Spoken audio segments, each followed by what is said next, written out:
one of the last steps we have to take to get the biggest risks of lead out of our environments. The federal government has started the clock, requiring all U.S. water systems to identify and replace any lead pipes by October 2034, a mandate that epidemiologist and Emory professor Dr. Carmen Marcet says was a long time coming. Any kinds of exposures to lead, even at really low levels, have the chance to affect the developing brain. The most vulnerable populations, children, pregnant women, and the elderly. The way that they control their muscles, they walk, they move. It's also intelligence. ADHD has been linked to lead exposure. So I think a lot of these different outcomes that we think about in children can be related to some lead exposure. Water systems were required to submit inventories of their service lines by October 2024, classifying them as lead, non-lead, or unknown. 11 Alive News Investigates requested and received those reports from more than 24 systems in our viewing area.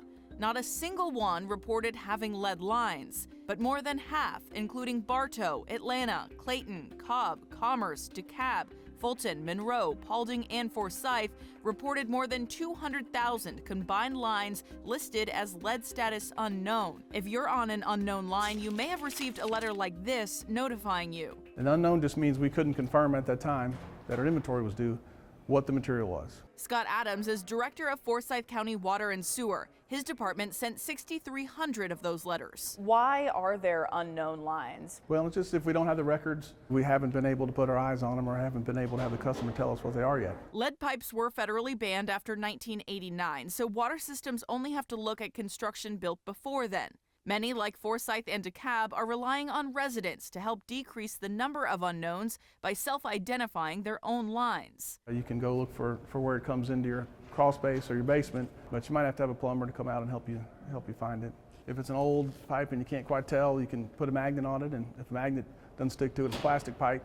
A magnet also won't stick to lead. Adams says that prevents water systems from spending resources on potentially invasive inspections. We have to meet this EPA regulatory requirement, and if we have to go start digging holes in people's yards to investigate their service material, that's expensive for us. Systems like Forsyth, Clayton, and Monroe publish websites where residents can see if they're on an unknown line. If you are, it doesn't necessarily mean you're being exposed to lead. We went to several homes on unknown lines and tested their tap water. It's actually not bad. That one looks pretty good. All the samples came back negative for lead. We're continuing to work on those unknowns. Savannah Levins, 11 Alive News Investigates.